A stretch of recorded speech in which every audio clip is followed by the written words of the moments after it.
हार्दिक अभिनंदन आप सभी दर्शकों का। आप देख रहे हैं न्यू इंडिया न्यूज नेटवर्क। मैं हूं आपके साथ वाणी। आज हमारे साथ जो गेस्ट मौजूद हैं किसी इंट्रोडक्शन के मोहताज नहीं है। आइए आपको रूबरू कराते हैं, मिलवाते हैं और जानकारी, बारीकी से जानकारी आपको देते हैं कि क्या कुछ उनके दिमाग में चल रहा है। डिस्कस करते हैं उनके साथ में। बहुत बहुत हार्दिक अभिनंदन। हमारे साथ जो गेस्ट मौजूद हैं सूरजपाल अम्मू जी, करनी सेना के राष्ट्रीय अध्यक्ष, भाजपा के पूर्व प्रवक्ता, मीडिया कोऑर्डिनेटर, लोकसभा चुनाव से पहले ही भाजपा से इस्तीफा दिया है इन्होंने और इस वक्त करेंटली हरियाणा ओलंपिक संघ के वर्किंग प्रेसिडेंट है। बहुत बहुत स्वागत है सर आपका। धन्यवाद वाणी जी। तो क्या इजाजत है हमें आपके साथ सवालों के सफरनामे में आगे बढ़ने का? मुझे नहीं लगता हिंदुस्तान के पत्रकारों को इजाजत लेनी चाहिए। ये फर्ज है सर, आप बड़े हैं तो हमारा फर्ज है आपसे इजाजत लें। आपका बड़प्पन है। तो सवालों के सफरनामे में आपका बहुत बहुत हार्दिक अभिनंदन, स्वागत है। पहले सवाल की ओर बढ़ते हैं। पहला सवाल मैं आपके ऊपर सीधा पूछना चाहूंगी, साधना चाहूंगी सीधा सवाल कि हरियाणा में विधानसभा चुनाव है, करनी सेना का इसके प्रति क्या रुख है? करनी सेना का रुख, देखो वैसे तो करनी सेना एक सामाजिक संगठन, एक जागरूक संगठन है जी, अंतर्राष्ट्रीय स्तर पे काम करने वाला संगठन है जी। और सामाजिक संगठन होने के नाते हमारा समाज के प्रति दायित्व बनता है कि समाज में जो गंदे लोग, जो भ्रष्टाचारी लोग, जो बेईमान लोग चुनाव लड़ रहे हैं उनके विरुद्ध हम काम करें जी। हमारा सीधा सीधा एक नारा है, मोदी तुझसे बैर नहीं और मनोहर लाल जैसों की खैर नहीं। हमारा तो सिंपल सी बात है। हम लोगों ने हरियाणा में भारतीय जनता पार्टी में, मैं निश्चित तौर पे प्रवक्ता रहा हूँ, कई साल रहा हूँ, 34-35 साल भाजपा में मैंने सेवाएं दी हैं जी। और भाजपा का मीडिया कोऑर्डिनेटर भी रहा हूँ जी। तो भाजपा से और संघ से बहुत कुछ सीखा है। परंतु आज हालात जो प्रदेश के बना दिए गए, मैं अभी देख रहा था एक सर्वे जी। कभी टाइम था मनोहर लाल को 42% लोग सीएम के रूप में पसंद करते थे एक सर्वे के अंदर। अभी किसी ने सर्वे कराया है, उसमें 6% लोगों की पसंद मनोहर लाल रह गए हैं। कारण के ऐसे लोगों ने जो राजनीति में नए थे, जिनको राजनीति में आते ही अपना घर भरने की जल्दी थी, उन लोगों ने हरियाणा को 20 साल 30 साल पीछे पहुंचा दिया है। तो करनी सेना का ये दायित्व बनता है, एक कर्तव्य बनता है कि हम हर 90 के 90 विधानसभाओं में, हर विधानसभा में जाकर लोगों को जागरूक करें, उनको बताएं कि अच्छा कौन और बुरा कौन। अच्छा कौन और बुरा कौन, ठीक है सर, आपने ये सारी चीजें बताई। हरियाणा में जो विधानसभा चुनाव चल रहा है, इस पर क्या रूपरेखा है आपकी? निश्चित तौर पे हम लोग 90 के 90 विधानसभाओं में जाने वाले हैं। प्रत्येक जिले के अंदर हम लोगों की एक प्रेस कॉन्फ्रेंस होने वाली है। हम लोग हर विधानसभा के अंदर जो ईमानदार, अच्छी छवि का प्रत्याशी होगा, निश्चित तौर पे उसके लिए हम लोग लोगों से अनुरोध भी करेंगे और मत प्रतिशत हरियाणा में बढ़े, क्योंकि 60, 62, 64% पे वोट प्रतिशत रह जाता है। तो करनी सेना का एक ये भी हम लोगों ने बीड़ा उठाया है कि हरियाणा के अंदर पोलिंग परसेंटेज बढ़े।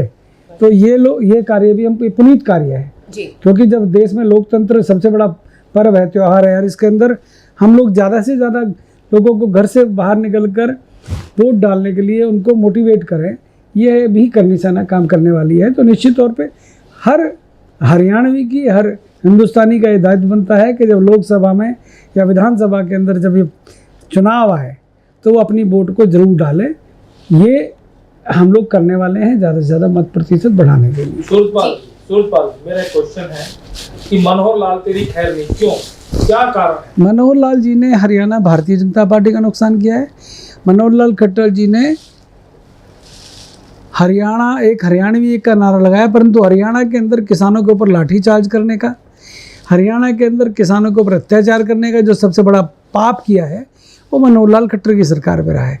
जाट आंदोलन के दौरान यहाँ पर नौजवानों के ऊपर गोलियां बरसाई गई, ये घिनौना पाप भी मनोहर लाल खट्टर ने किया है।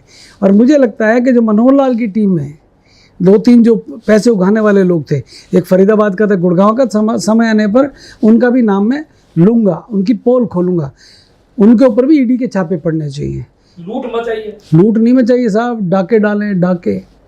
और ऐसे डाके डालने वालों के उस समय सूरजपाल कहाँ थे? मैं आपसे क्या कह रहा हूँ, उस समय सूरजपाल भाजपा में थे, परंतु पार्लियामेंट के चुनाव से पहले मुझे लगा कि अब भारतीय जनता पार्टी में कोई हमारी सुनने वाला नहीं है। हम लोगों ने अपना इस्तीफा पार्लियामेंट से पहले भारतीय जनता पार्टी के राष्ट्रीय अध्यक्ष जेपी नड्डा साहब को सौंप दिया। लूट कितनी लूट? हरियाणा को किसने लूट लिया? मैं कहता हूँ हरियाणा को जिस प्रकार से दोनों हाथों से लूटने वाले मनोहर लाल खट्टर, उनके चंगू मंगू, दो नाम बोल रहा हूँ मैं, चंगू मंगू, नाम का खुलासा कर दो। कोई बात नहीं, धैर्य रखो चौहान साहब, समय आने पर वो भी बताऊंगा। उन चंगू मंगू ने जिस प्रकार से आज जिनको जो घर पे किराए पर रहा करते थे यहाँ पर गुड़गांव में, फरीदाबाद में, जो केबल नेटवर्क का काम किया करते थे, आज वो यहाँ पर सबसे बड़े उगाही सेंटर बन गए हैं। उनके घरों पर ब्रीफकेस जाते हैं। वो लोग कौन थे? मनोहर लाल जी के चेहरे थे। आज उन्हीं मनोहर लाल जी के कारण जो भारतीय जनता पार्टी का निष्ठावान कार्यकर्ता था जी, उस निष्ठावान कार्यकर्ता को घर बिठा दिया। जिस निष्ठावान कार्यकर्ता को टिकट देनी चाहिए थी, उनकी टिकट काट दी गई। पहली बार हिंदुस्तान की डेमोक्रेसी में, लोकतंत्र के अंदर, हरियाणा के अंदर 24 घंटे के अंदर टिकट बंटवारे के तुरंत बाद जो पहली लिस्ट आई तो 250 लोगों ने इस्तीफा दिया, पदाधिकारियों ने। जब दूसरी लिस्ट आई फिर 150 लोगों ने इस्तीफा दिया। 400 पदाधिकारियों ने, उम्मीदवारों ने भारतीय जनता पार्टी से अपने पदों से और मंत्रियों ने इस्तीफे सौंपे हैं। और मुझे लगता है उसका सबसे बड़ा अगर कोई अपराधी है तो मनोहर लाल खट्टर और उनकी टीम। मनोहर लाल खट्टर से इतनी बेरुखी क्यों? आखिर क्या ऐसा हो गया है? क्या आप लोग इस तरीके से निशाना साध रहे हैं? करनी सेना क्या कहना चाहेगी एकजुट होकर? मैं तो एक बात कहना चाहता हूँ जी। यही मनोहर लाल खट्टर थे जिन्होंने हरियाणा में करनी सैनिकों के ऊपर लाठी चलवाई। अच्छा। यही मनोहर लाल खट्टर थे करनी सैनिकों के ऊपर मुकदमे दर्ज कराए। यही मनोहर लाल खट्टर थे जिन्होंने राजपूत समाज के ऊपर कैथल के अंदर लाठियां चलवाई। यही मनोहर लाल थे जिन्होंने पंचकुला के अंदर राजपूतों के ऊपर लाठी चलवाई। यही मनोहर लाल थे राम रहीम को बार बार बेल देकर और वहाँ उनके चरणों पे जाकर लंबे होने का काम इसी मनोहर लाल ने किया। रामपाल, एक संत रामपाल होता था ढोंगी, उसके साथ भी इन्होंने गठबंधन किया और अब उसको छूट दिला रखी है। यही मनोहर लाल थे जिन्होंने हरियाणा के अंदर, मेवात के अंदर, जहाँ पर 6 लोगों की निर्मम हत्या कर दी गई दंगों के दौरान, उन्हीं के घर जाकर उनके आंसू पूछे। परंतु जिनके 6 बच्चे मार दिए गए थे दंगों के दौरान, इन्होंने उनके घर पर, उन दंगाइयों के घर तो चले गए, परंतु जिनके बच्चे मरे, जिनके बच्चों को मारा गया, उनसे मिलना नहीं हुआ, ना ही कंपनसेशन जो उनको उनके बच्चों को देना चाहिए था, इसी मनोहर लाल जी की सरकार में उनको नहीं दिया गया। तो मुझे लगता है हरियाणा का सबसे बड़ा, अगर कोई हरियाणा में सबसे बड़ा निरंकुश, और मैं कहूँ कि जिसको हरियाणा की जनता ने कभी एक्सेप्ट नहीं किया मुख्यमंत्री, अगर उसका नाम था तो मनोहर लाल। मैं बेड़ा अगर क्या कहूँगा, उनके कर्मों ने हरियाणा को बहुत पीछे पहुंचा दिया। अगर इस तरीके का भाव उनके अंदर नहीं है कि जो फैमिली लॉस हुआ है जिसको भी, और वो मिलके नहीं आ रहे हैं, तो ये तो बहुत ही मतलब एक निर्दय भाव हो गया ना। देखो निर्दयी तो ये इसलिए भी हैं कि इन्होंने किसानों के ऊपर लाठियां बरसाई, जाट आंदोलन में गोलियां चलवाई, कहाँ के तानाशाह हो गई। हरियाणा के अंदर तो आप कहाँ, तो मेरे देश के प्रधानमंत्री ने हरियाणा को बहुत महत्व दिया है। मैं नरेंद्र भाई मोदी का बड़ा सम्मान करता हूँ, परंतु उनके द्वारा भेजा गया एक व्यक्ति मनोहर लाल खट्टर, जिसने हरियाणा के अंदर जितनी गुंडागर्दी, जितनी तानाशाही और भाजपा के कार्यकर्ताओं को, भाजपा के विधायकों को, कुछ 6-7 विधायकों ने समर्थन दे रखा था। आज गोपाल कांडा अभय चौटाला के साथ चले गए, नयनपाल रावत को गोली देते रहे, उनकी टिकट काट दी गई। एक मेरा रणधीर गोरण मेरा दोस्त हुआ करता था, इंडिपेंडेंट एमएलए, उसको निपटा दिया। एक सोमवीर सांगवान होते थे, उनको निपटा दिया। जिन जिन लोगों ने बुरे वक्त में मनोहर लाल का साथ दिया, क्योंकि इनके तो 40 विधायक आए थे, उन 7 लोगों को भी इन्होंने धोखा दिया, उनका मिसयूज किया। यूज एंड थ्रो, पॉलिटिक्स में एक वर्ड है यूज एंड थ्रो, यूज किया और फेंक दिया। अच्छा, इन्हीं मनोहर लाल जी ने क्या किया साहब, जेजेपी से गठबंधन किया, जेजेपी का विधायकों को खा गए। कैसी डेमोक्रेसी है? क्या यही स्पष्टवादिता है क्या? भारतीय जनता पार्टी के अंदर जहाँ तक मैं जानता हूँ, हम पंचनिष्ठाओं वाली भारतीय जनता पार्टी को जानते हैं। हम राष्ट्रीय स्वयंसेवक संघ के द्वारा दिए गए जो सिद्धांत हैं उनको मानने वाली भारतीय जनता पार्टी के कार्यकर्ता रहे हैं। परंतु अब भारतीय जनता पार्टी में निश्चित तौर पे कुछ लोगों ने अपनी मर्जी से तानाशाही वाला रवैया अपना लिया है, जिसके कारण हरियाणा 20-25 साल पीछे चला गया। आपने सर, जैसे बेरुखी की अभी बात सुनी, मेवात जी। में दंगे का दोषी कौन? निश्चित तौर पे मामन खान पहला। दूसरा, विश्व हिंदू परिषद में एक सुरेंद्र जैन नाम का एक पदाधिकारी है, जी। किसी में नाम लेने की हिम्मत नहीं है, मैं कह रहा हूँ। आपने मेवात के भाईचारे को बिगाड़ा है। सुरेंद्र जैन विश्व हिंदू परिषद के बहुत बड़े नेता हैं, जी। बड़ा अच्छा लेक्चर देते हैं, मैं उनको बहुत रिस्पेक्ट करता हूँ, परंतु सुरेंद्र जैन वहाँ पर भिन्न भिन्न जिलों के लोगों को इकट्ठा करके वहाँ यात्रा पे ले गए और वहाँ पर ये नहीं सोचा कि जो आप प्रशासन को जो आपने संख्या बताई थी उससे कहीं अधिक संख्या वाले लोगों को वहाँ ले गए और वहाँ पर गोलियाँ चली, पत्थर बरसे, माताओं बहनों के साथ दुराचार हुआ। उसमें 2 प्रकार के लोग दोषी हैं। सरकार कहाँ थी? सरकार अगर जागी होती तो क्या 6 लोगों की हत्या हो जाती? क्या मनोहर लाल ही थे मुख्यमंत्री? मैं आपसे कह रहा हूँ, बिल्कुल निश्चित तौर पे मनोहर लाल जी थे। ये जो सारे जघन्य कांड हुए हैं, जितने षड्यंत्र हुए हैं, जितना भाईचारा प्रदेश का बिगड़ा है, जाति पाति में बंटने वाला ये प्रदेश नहीं था। हमारे जैसे लोगों की बुद्धि को भ्रष्ट करने वाले ये लोग हैं। तो मुझे लगता है कि इन सब के पीछे एक व्यक्ति है जिसका खामियाजा आज भारतीय जनता पार्टी को चुनाव में भुगतना पड़ सकता है। प्रधानमंत्री की रैली में भीड़ ना आना, मनोहर लाल का वहां पहुंचना नहीं, ना उनका फोटो हाँ लगाना, हाँ, मैं देखो, मैंने कल देखा प्रधानमंत्री जी के साथ बहुत सारे लोग खड़े थे। अनिल विज खड़े थे, ज्ञानचंद गुप्ता खड़े थे, नायब सैनी खड़े थे, बड़ौली खड़े थे, सुधा खड़ा था, पानीपत वाले खड़े थे, ये सारे लोग खड़े थे, परंतु मनोहर लाल जी मंच से गायब थे। क्या खट्टर खटारा हो गए? क्या खट्टर खटारा हो गए? क्या अब भारतीय जनता पार्टी के नेताओं को समझ में आ गया? क्या देश के प्रधानमंत्री को एहसास हो गया कि खट्टर इस मंच के काबिल नहीं है? मुझे लगता है उनको केंद्रीय पद से भी पदमुक्त करना चाहिए। ये मैं मनोहर लाल जी के लिए कह रहा हूँ। मनोहर लाल खट्टर जैसा व्यक्ति बिल्कुल भी केंद्रीय कैबिनेट में नहीं होना चाहिए। ऐसे लोगों की जगह नहीं है जिन्होंने हरियाणा का बेड़ा गर्क किया। हम लोग भारतीय जनता पार्टी में 2 सीटें, 5 सीटें, 11 सीटें, 12 सीटें आया करती थी। हम नरेंद्र भाई मोदी के नेतृत्व में हरियाणा के अंदर पहली बार सत्ता में आए पूर्ण बहुमत के साथ। दूसरी बार हम 40 सीटों पर आए, परंतु आज मनोहर लाल जी के कारण हम लोग 2 अंकों का आंकड़ा छू जाएं, ये मेरे को लगता है।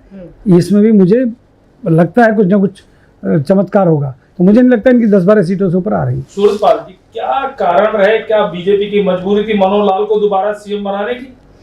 देखिएगा, मैं समझता हूँ प्रदेश के अंदर, मैं सबको पता है कि मेरी दोस्ती किसके साथ है। प्रदेश में आज मैंने जब रामविलास शर्मा की आंखों में आंसू देखे, उस रामविलास शर्मा की आंखों में आंसू इमरजेंसी के टाइम में बंसीलाल, जब इंडिया वो कहते हैं ना, वो इमरजेंसी के 3 दलाल, उसमें एक बंसीलाल भी थे। उसी बंसीलाल ने रामविलास शर्मा के ऊपर जो यातनाएं उनके ऊपर बरसाई, जो यातनाएं दी, उनके पजामों के अंदर वाणिज्य चूहे छोड़ दिए गए, लाठियां बरसाई गई, उनको मारा पीटा। आज वो व्यक्ति जो 5 बार का विधायक रामविलास शर्मा, उसी रामविलास शर्मा को जो भारतीय जनता पार्टी का 2 बार प्रदेश अध्यक्ष रहा, जिसने पूरे हरियाणा के एक-एक गांव को, एक-एक शहर कस्बे को घूमा हुआ है, भाजपा को खड़ा करने वाला रामविलास शर्मा है। उस रामविलास शर्मा की टिकट को कटवाने वाला भी एक व्यक्ति है, उसका नाम है मनोहर लाल खट्टर, जिसने ये पाप किया है। भारतीय जनता पार्टी का कार्यकर्ता मनोहर लाल जी आपको बद्दुआएं देगा, आपको पाप वो लगेगा। पंचलाइन जो एक बार आपने फिर से दोहरा दीजिए। मोदी तुझसे बैर नहीं और मनोहर लाल जी आपकी खैर नहीं। जी, मनोहर लाल जी की खैर नहीं। हरियाणा, अब तो हरियाणा से कोई लेना देना नहीं है उनका, बताया जा रहा है कि अरे जब लेना देना नहीं है भाई, इसके कहने से टिकट क्यों बांट दी? मैं सीधी हरियाणा में बोल रहा हूँ। जब आपका मतलब नहीं, जब कोई लेना देना नहीं, तो फिर टिकट बंटवारा मनोहर लाल के कहने से क्यों? क्या आपकी भूपेंद्र सिंह हुड्डा के साथ सेटिंग होगी क्या? क्या आपने वॉक ओवर दे दिया क्या? मनोहर लाल के समर्थक कहते हैं कि इंद्रजीत ने पार्टी को हाईजैक कर लिया और उनकी वजह से ही टिकट वितरण हुई है। देखिएगा, इंद्रजीत के अंदर भी चौधरी वीरेंद्र सिंह का खून है। चौधरी वीरेंद्र सिंह, राव वीरेंद्र सिंह का खून है। राव वीरेंद्र सिंह के मैं बारे में ज़्यादा नहीं कहना चाहूँगा, वो प्रदेश के मुख्यमंत्री रह चुके हैं। राव इंद्रजीत भी इस बार कैसे पार्लियामेंट का चुनाव जीते हैं उनको पता है, और हमको पता है, और जनता को पता है। ये तो लोग अपने लोगों को टिकट दिलाने के लिए अपनी बेटी को टिकट दिला दिया टैली से। क्या कोई भारतीय जनता पार्टी का कार्यकर्ता नहीं था वहाँ पर? क्या रेवाड़ी के अंदर कोई और कार्यकर्ता नहीं था क्या? मतलब टिकटों का वितरण इन्होंने सेटिंग करके किया है। ऊपर के नेताओं को मैंने बहुत पहले भी इंटरव्यू में कहा है और फिर दोबारा कह रहा हूँ, इन लोगों ने आपस में सेटिंग करके बगैर संगठन की मर्जी के, बगैर संगठन के लोगों से सलाह लिए। संघ परिवार में एक बहुत बड़ा नेटवर्क है ग्राउंड लेवल पर। मुझे नहीं लगता इन्होंने उस स्तर पर जाकर कोई सर्वे किया और टिकट वितरण उस तरीके से हुआ। इन्होंने टिकट वितरण में गुंडागर्दी की है। कुमारी शैली कांग्रेस में कुमारी शैलजा जी का भी कहना यही था कि भूपेंद्र सिंह हुड्डा पे सीधा निशाना साध रही है कि ये सारी पॉलिटिक्स चल रही है, कांग्रेस की टिकट भी इसी तरीके से जो हुआ है, गड़बड़ाया है मामला सारा। तो ये इनमें जो आप बता रहे हैं वो सही बात है, आप ही की बात को बढ़ाना। देखो जी, मुझे इतना पता है कि भूपेंद्र सिंह हुड्डा आने वाला मुख्यमंत्री हरियाणा का जी। मैं किसी पॉलिटिकल पार्टी का कार्यकर्ता नहीं हूँ, ना मैं किसी का समर्थक हूँ जी, परंतु सीधा सीधा आज की डेट में जी। जो प्रदेश के अंदर जो आने वाला मुख्यमंत्री है वो भूपेंद्र हुड्डा है और हरियाणा का सबसे बड़ा चेहरा दीपेंद्र हुड्डा निकल के आ रहा है जी। आज चाहे शैलजा बोले चाहे सुरजेवाला बोले जी। उनके पल्ले कुछ नहीं है। ये तो सीधा सीधा जिस व्यक्ति ने हरियाणा के अंदर आज की डेट में अपने टिकट वितरण में अपना जलवा दिखाया उसका नाम भूपेंद्र हुड्डा है। भारतीय जनता पार्टी के टिकट वितरण में गड़बड़ हुई है, ऊपर वालों को रिपोर्ट सही नहीं दी गई है, परंतु हुड्डा साहब ने एक एक टिकट को बड़े सोच समझ के दिया है। मुझे लगता है कांग्रेस भारतीय जनता पार्टी से इस चुनाव में ज़्यादा हावी रहेगी और सीटें भी बहुत अधिक लेने वाली है। मुझे ऐसा करनी सेना का क्या रुख रहेगा राजनीति में और खासकर हरियाणा प्रदेश को? 22 के 22 जिलों में जहां हमें लगता है हमारे को लोग बुलाएंगे, करनी सैनिक बुलाएंगे, वहां जाकर हम निर्णय लेंगे, प्रेस कॉन्फ्रेंस करेंगे और करनी सेना इस बार हरियाणा में अपनी उपस्थिति दर्ज कराएगी। हम लोग चुनाव लड़ने में नहीं लड़ाने में विश्वास करते हैं। अच्छे लोग डेमोक्रेसी में, लोकतंत्र में कैसे चुनकर आगे जाएं, अपने क्षेत्र का विकास कैसे करें, अपने हरियाणा का नाम कैसे रोशन करें, ऐसे लोग विधानसभा में चुनकर जाने चाहिए। ऐसा हम लोगों ने तय किया। राजपूत और ब्राह्मण समाज को कहाँ देखते हैं बीजेपी में? मुझे ऐसा लगता है 3 सीटें इन्होंने राजपूतों को दी है। एक वो श्याम सिंह राणा है, वो उस बेचारे को ना सुनाई देता ना दिखाई देता, वो भी गया। एक संजय सिंह है, वो सोना से मंत्री हुआ करता था, उसकी ऐसी मट्टी पलीत करी है, उसको नूह भेज दिया। उसका नूह से क्या मतलब है? नूह में वो प्योर मोमडन सीट है और वहाँ पर चौधरी आफ्ताब खान और जाकिर के लड़के की टक्कर है। वहाँ पर इन्होंने संजय सिंह को फंसा दिया। तीसरी एक राजपूत को टिकट दिया, योगेंद्र राणा है करनाल से, असंत सीट से वो चुनाव लड़ रहा है। मुझे लगता है वो गोगी के सामने चुनाव लड़ रहा है। गोगी बड़े मजबूत आदमी है, पूर्व विधायक है, वर्तमान में विधायक है कांग्रेस के। तो मुझे लगता है इन्होंने ना मगरमच्छ के मुंह में वो तीनों के तीनों राजपूतों को डाल दिया है। मुझे ऐसा लगता है कि भारतीय जनता पार्टी ने इस बार राजपूत समाज के साथ धोखा किया है, चीटिंग की है और इसके पीछे एक दिन जब साजिश से पर्दाफाश होगा तो इसमें मनोहर लाल खट्टर का हाथ पाएगा। अरे मनोहर लाल जी हमसे नाराजगी थी, हमारे लोगों के साथ ऐसा क्यों किया? पिछली बार 5 सीटें थी, शशि परमार बेचारा रोता रोता चला गया। अब मैं कह रहा हूँ अगर तोशाम की जनता सुन रही है तो भैया किसी को वोट दे देना, श्रुति चौधरी को मत देना। अगर रादौर के लोग सुन रहे तो मैं कहूँगा वो शरीफ सा आदमी है, देख लेना भैया, जैसा भी ये टूटा फूटा उसको देख लेना।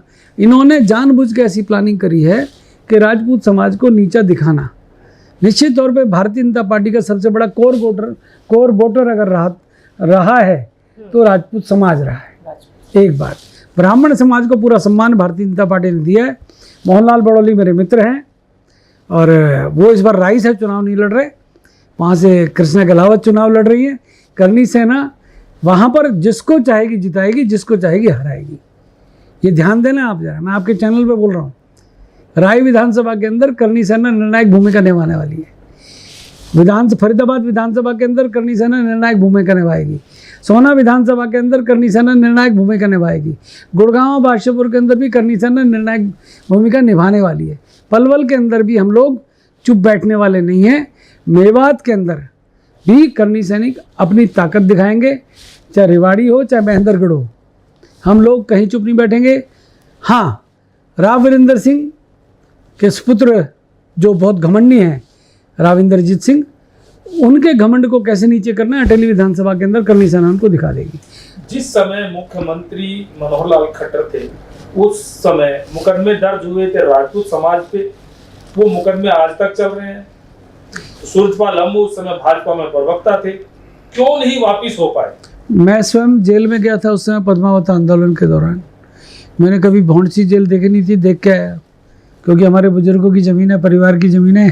जेल अंदर से कैसी बनी देखी नहीं थी। अडवाणी जी के साथ इनॉग्रेशन के टाइम पे गया था जेल के, परंतु मनोहर लाल जी की मेहरबानी से कई दिन जेल में रह के आया। मेरे अलावा ऐसे 88 लोगों के ऊपर मुकदमे दर्ज हुए, कई जिलों में दर्ज हुए, परंतु मनोहर लाल जी चाहते नहीं थे वो मुकदमे वापस लिए जाएं। हरियाणा की जनता को हम पहले भी कह चुके हैं, मनोहर लाल जी आप जुल्म करो, हमारी छाती बड़ी मजबूत है, हम लोगों ने समय आने पर आपको जवाब दे दिया था, अभी भी देंगे। कारण कि इन सब का दोषी मैं एक ही व्यक्ति को बार बार कह रहा हूँ, अभी भी हमारे पीछा नहीं छोड़ रहे। अभी भी दिल्ली बैठकर इनकी आत्मा हरियाणा में भटक रही है। अभी भी कई गुड़गांव के अंदर जो इन्होंने टिकट वितरण के अंदर बुरा हाल किया है, गुड़गांव के अंदर कमाल कर दिया है टिकट वितरण। सुधीर सिंगला की टिकट काट दी, जिसके फादर सीताराम सिंगला ने भारतीय जनता पार्टी को खड़ा किया था। बादशाहपुर से मनीष यादव जो चुनाव लड़े थे, उसको पता नहीं कहाँ प्रदेश अध्यक्ष होता था यूथ बीजेपी का, कहाँ गए मनीष यादव, कहाँ गई गार्गी कक्कड़, कहाँ गए बोधरा सीकरी, बेचारे उठाए डोलते थे पता नहीं क्या क्या। सोना के अंदर भारतीय जनता पार्टी का हमने कहा कि वोकल फॉर लोकल, सोना के स्थानीय व्यक्ति को टिकट दिया जाना चाहिए। एक वो दे दिया, वो एक बीमार से आदमी को 23 पालता को टिकट, कहाँ से। अरे तुमने अगर पैसे लेके टिकट बांटनी थी तो पहले बता देते, अभी इतना रेट रखा है हम लोगों ने। इन्होंने जानबूझ के कुछ सीटों पर हारने वाले प्रत्याशियों को उतारा है, जो कि इन्होंने भारतीय जनता पार्टी के वरिष्ठ नेताओं को, केंद्र में बैठे नेताओं को धोखे में रखा। रिजर्विंग जो थे उनको नहीं, रिजर्विंग कार्यकर्ता को देते, हमें कोई दिक्कत नहीं थी, परंतु आप लोगों ने परोस कर थाली कांग्रेस के सामने रख दी। आपको क्या दुख है? अब आप तो बीजेपी में नहीं है। भैया मैं हरियाणा का नागरिक हूँ, हरियाणवी हूँ, बीजेपी में नहीं है। मैं आपसे कह रहा हूँ, मैंने जीवन दिया है भाजपा में, दिया अब नहीं है। मैं आपसे क्या कह रहा हूँ, मैंने सिद्धांतों की राजनीति की है गणेश जी, और मैंने सिद्धांतों की राजनीति की है तो निश्चित तौर पे जो व्यक्ति बीजेपी को खराब कर रहा है उसके खिलाफ ना बोलूँ क्या मैं? क्यों चुप रहूँ भैया, क्यों चुप रहूँ? क्यों ना एहसास करूँ ऊपर के नेताओं को? आपके चैनल को दुनिया देखती है, हजारों लाखों लोग आपको डेली देखते हैं गणेश जी, आप वाणी को सुनते हैं, आपको सुनते हैं, आपके चैनल को देखते हैं, फिर क्यों ना मैं आपके चैनल के माध्यम से अपनी बात पहुँचाऊँ? जो गुनाहगार हैं, भाजपा में चुनाव के जीतने और हारने के बाद एक समीक्षा होती है, समीक्षा के अंदर कहीं ना कहीं तो गुनाहगारों को बिठाया जाएगा। चुनाव तो 5 अक्टूबर को खत्म हो जाएगा, उसके बाद हमें तो रिजल्ट नजर आ रहा है। क्या राष्ट्रीय अध्यक्ष जेपी नड्डा को इसकी जानकारी नहीं थी? क्योंकि आप जेपी नड्डा के भी काफी नजदीक है। देखो जहाँ पर आप बैठे हो, इस प्रांगण का मुहूर्त माननीय जगत प्रसाद नड्डा जी ने किया था। मैंने 1989-90 से लेके अनिल विज साहब के नेतृत्व में यहाँ पर राजनीति शुरू की थी, युवा मोर्चा की। उस समय नड्डा साहब राष्ट्रीय अध्यक्ष हुआ करते थे। मेरा एक संगठन के नाते एक प्यार रहा है, एक कार्यकर्ता के नाते उनके साथ एक समर्पण रहा है। निश्चित तौर पे अब भारतीय जनता पार्टी में कार्यकर्ताओं का सम्मान नहीं, अब सम्मान चापलूसों का, चमचों का, चाटुकारों का होता है। हम जैसे पुराने कार्यकर्ताओं को अब पुराना कर दिया इन्होंने, क्योंकि अब खट्टर साहब ने पार्टी को खटारा करने का ठेका ले लिया। आपने अनिल विज का नाम लिया, उनका हरियाणा में सम्मान भी है, क्यों नहीं उनको मुख्यमंत्री बनाया? क्या कारण रहे उनका? पैसे का कारण रहा या क्या रहा? मैं इतना ही कहना चाहूँगा, वो बहुत शरीफ और ईमानदार आदमी है। जिस आदमी ने पूरे 10 साल मंत्री रहते हुए चंडीगढ़ में कभी कोठी नहीं ली, कभी सरकारी जो फ़ायदे हैं उनका कभी सदुपयोग नहीं किया, जिस अनिल विज ने हज़ारों 10-10, 12-12, 15-15, 20-20 हज़ार लोगों का जनता दरबार लगाया रात के 2-2 बजे तक, उस अनिल विज को भी मनोहर लाल जी ने डीमोरलाइज करने का काम किया। मनोहर लाल जी ने उनको भी भारतीय जनता पार्टी में धकेलने का काम किया। परंतु अनिल विज जैसी पर्सनैलिटी, अनिल विज जैसे सिद्धांतवादी नेता, मैं कहूँगा ऐसे नेता जो जनप्रिय नेता हैं, उनको पीछे धकेलना बस की नहीं है। 6 बार के विधायक हैं, 7वीं बार विधायक चुनने जा रहे हैं। मैं अम्बाला की जनता से कहूँगा, आप बड़े किस्मत वाले हैं कि आपको अनिल विज जैसा 7वीं बार विधायक चुनने का मौका मिल रहा है। क्या अनिल विज पे भाजपा के राष्ट्रीय नेतृत्व को विश्वास नहीं था? देखो ये तो बड़े लोगों की बड़ी बातें साहब, मुझे आप कहाँ नड्डा के साथ आप आप नड्डा के कनेक्ट है, आप नड्डा से मिलते जुलते देखो ऐसा है कि मैं एक बात जानता हूँ, मनोहर लाल खट्टर ने जो हरियाणा की छवि केंद्र में बनाई हुई थी, निश्चित तौर पे उसका नुकसान स्वयं मनोहर लाल खट्टर कर गए, क्योंकि मनोहर लाल खट्टर के जो सलाहकार थे, चाटुकार लोग थे, चापलूस लोग थे, जिनका मकसद केवल मात्र हरियाणा को लूटने का था, वो मनोहर लाल जी ने काम कर लिया। नायब सैनी बहुत अच्छे सीधे सरल स्वभाव के मुख्यमंत्री उन्होंने बना दिए। नायब सैनी मेरे साथी रहे हैं, मेरे साथ अनेक पदों पर युवा मोर्चे में भाजपा में रहे हैं, बहुत स्वीट है, बहुत अच्छे हैं, बहुत मीठा बोलते हैं, परंतु बदकिस्मती उनकी खेल खत्म। सूरजपाल जी, पहले मनोहर लाल खट्टर लोकसभा में कहते थे कि 5 तारीख 4 का चुनाव, 4 को रिजल्ट 5 का आने के बाद इन अधिकारियों को सुधार दूंगा। अब वही भाषा मुख्यमंत्री, कार्यकारी मुख्यमंत्री नायब सिंह सैनी कह रहे हैं कि 8 तारीख के बाद इनकी चूड़ी कस दूंगा। चूड़ी क्या होती है? प्रशासनिक अधिकारियों के ऊपर दबाव डालकर गलत काम कराना मनोहर लाल जी का व्यवहार रहा है। वो भारतीय जनता पार्टी के कार्यकर्ता नहीं, IAS IPS officer, HCS HPS officer Bharatiya Janata party का एम्प्लॉय नहीं है। वो एक डेमोक्रेसी का हिस्सा है, अभिन्न अंग है। ये मनोहर लाल जी का किसी मुख्यमंत्री का ये वो नहीं है, दादागिरी नहीं है कि वो जिसको चाहेंगे चूड़ी चढ़ा देंगे। और जब अधिकारियों ने चूड़ी चढ़ानी शुरू करी, बर्तन भांडे बिक जाएंगे। इसलिए अधिकारियों का सम्मान करना चाहिए। अधिकारी चेयर के साथ हैं, अधिकारी व्यक्ति के साथ नहीं है। और मुझे लगता है जब अधिकारियों के ऊपर दबाव डालकर गलत काम कराए जाते हैं। हाँ, एक मैं आपके चैनल पर एक बात कह रहा हूँ, सरकार हरियाणा में मुझे लगता है बदलने जा रही है। मनोहर लाल खट्टर जी को जेल जाना पड़ेगा, या मेरी बात लिख लीजिएगा। कारण कि जिन अधिकारियों को धमका रहे हैं, जिन अधिकारियों से वो गलत काम कराना चाह रहे थे, निश्चित तौर पे आने वाला समय उनको भुगतना पड़ेगा। उन्हीं को जाना पड़ेगा या लूट खसोट वाले को भी जाना पड़ेगा? निश्चित तौर पे जो जिन्होंने हरियाणा के अंदर लूट खसोट मचाई है, उन सभी को जेल के अंदर होना चाहिए। भ्रष्टाचारियों को बाहर रहने का अधिकार नहीं। आप आम आदमी पार्टी को कहाँ देखते हैं हरियाणा में? मैं आपको सच बताऊं, सारे जेल से निकल आए। मैं देखो, मुझे इतना पता है कि सिसोदिया हैं उप मुख्यमंत्री, मैं उनको व्यक्तिगत रूप से जानता हूं, संजय सिंह को जानता हूं, केजरीवाल साहब को, अन्ना हजारे के समय मैंने बहुत क्लोजली उनको फॉलो किया था। परंतु मुझे लगता है कि अब आम आदमी पार्टी का जो ग्राफ है वो मुझे नहीं लगता कि स्टेबल है, वो अब नीचे की ओर जा रहा है। परंतु हरियाणा का लाल है, केजरीवाल है, तो निश्चित तौर पर हरियाणा में वो आएंगे, चुनाव प्रचार करेंगे। अभी 15 दिन है, देखो 15-20 दिन के मनोहर लाल भी हरियाणा के लाल थे। लाल तो देवी लाल भी थे, भजन लाल भी थे, बंसी लाल भी थे। इन लालों ने कैसे हरियाणा को लाल लाल किया है तो ये सब जानते हैं। हाँ, मनोहर लाल जी ने आजकल काला चश्मा लगा लिया है क्योंकि अब नज़र मिटाने लायक स्थिति नहीं रही। तो लाल कई प्रकार के थे। करनी सेना का क्या स्टैंड हरियाणा? निश्चित तौर पे हम लोग कैंडिडेटों को देखेंगे, वो कौन सी पार्टी से, उससे हमारा मतलब नहीं। वो कैंडिडेट अच्छा हो, अच्छी छवि का हो, और निश्चित तौर पे ऐसे अच्छी छवि के लोग विधानसभा में पहुँचे, ये करनी सेना का दायित्व है। हम लोग उस पर ध्यान देंगे। तो ये हमारा अंतिम सवाल, क्या करनी सेना प्रदेश में भाजपा में जो मनोहर लाल के समर्थक चुनाव लड़ रहे हैं उनका विरोध करेगी, या धरातल पे जो मनोहर लाल खट्टर जी ने नुकसान किया है उसको फोकस करेगी? देखिएगा, मनोहर लाल खट्टर ने भारतीय जनता पार्टी के कार्यकर्ताओं को नीचा दिखाया है। मनोहर लाल खट्टर ने भारतीय जनता पार्टी का नुकसान किया है। भारतीय जनता पार्टी से ना मेरी कोई लड़ाई है, ना मेरी कोई जंग है, ना मैं कांग्रेस पार्टी का कार्यकर्ता हूँ। मैं एक हरियाणा का नागरिक होने के नाते मुझे सच बोलने का अधिकार है। मैं सच बोल रहा हूँ, जहाँ भी मेरा दाव लगेगा वहाँ बोलूँगा, मुझे कोई नहीं रोक सकता। हाँ, अगर हरियाणा भाजपा यहाँ पर लूज़ करती है तो उसके पीछे सबसे बड़ा कारण सबको पता है, एक ही है, मनोहर लाल खट्टर। मैं फिर कह रहा हूँ, कमल का फूल हमारी भूल का नारा हमने राजस्थान में लगाया था।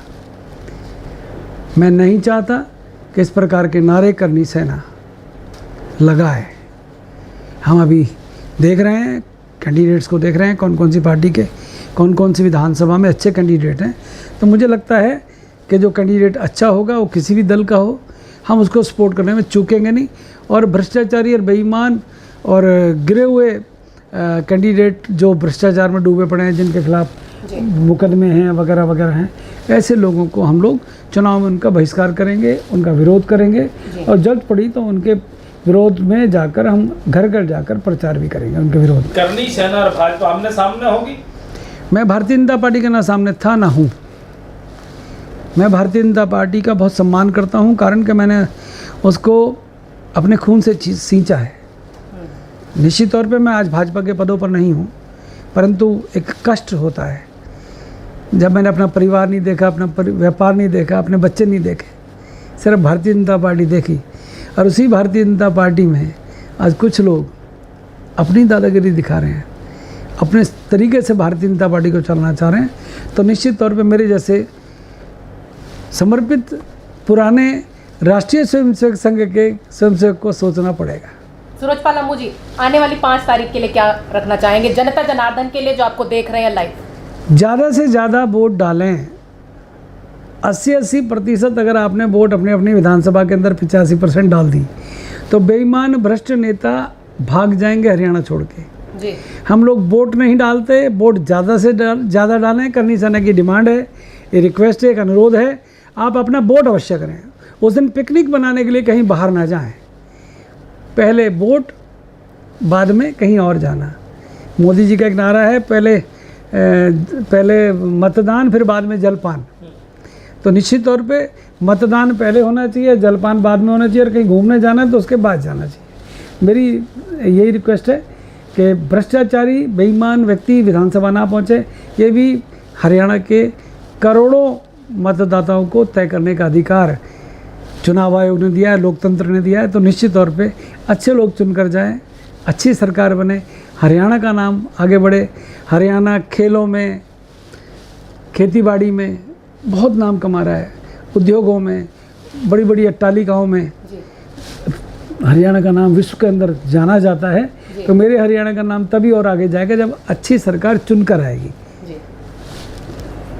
तो ये हमारे साथ सूरजपाल अम्मू जी, करनी सेना राष्ट्रीय अध्यक्ष। इनका मार्गदर्शन आप लोगों ने जैसे कि सुना है, पूरा लाइव इन्होंने जिस तरीके से आप लोगों को मार्गदर्शन दिया है आने वाली 5 तारीख के लिए भी और आप लोगों के अच्छे आने वाले फ्यूचर के लिए भी। चलिए, बहुत शुक्रिया सर हमारे को समय देने के लिए। इसी तरह हमारे साथ जुड़े रहिएगा, बने रहिएगा।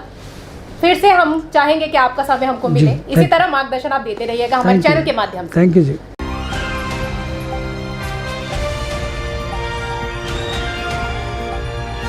दिल्ली, हरियाणा, उत्तर प्रदेश, राजस्थान की हर खबर के साथ देखते रहिए न्यू इंडिया न्यूज़ नेटवर्क।